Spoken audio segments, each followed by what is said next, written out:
So what I look at is the snow build on the house.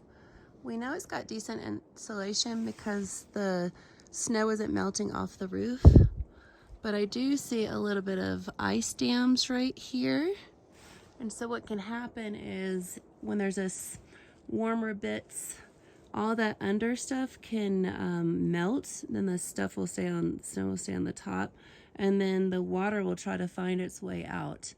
There's heat tape in the house. I'm not sure why they don't have that on.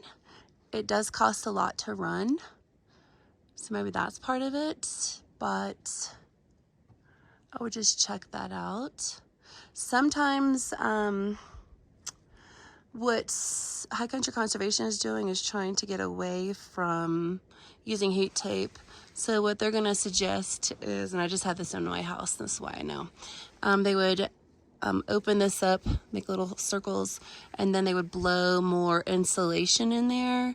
There's like a spray, and then what it's supposed to do is, the idea is more insulation, then you're not gonna have that buildup of ice. I don't know what that is.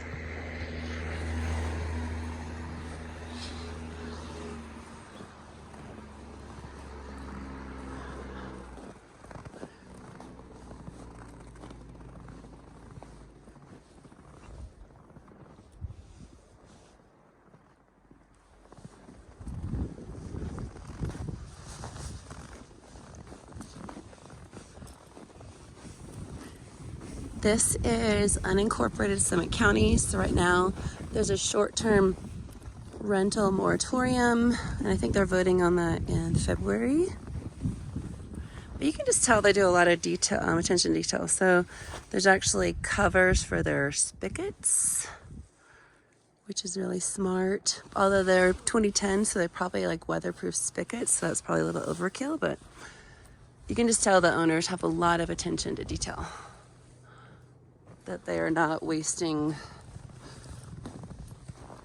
they're not just waiting for something to happen to fix it. They're being really preventative. Okay.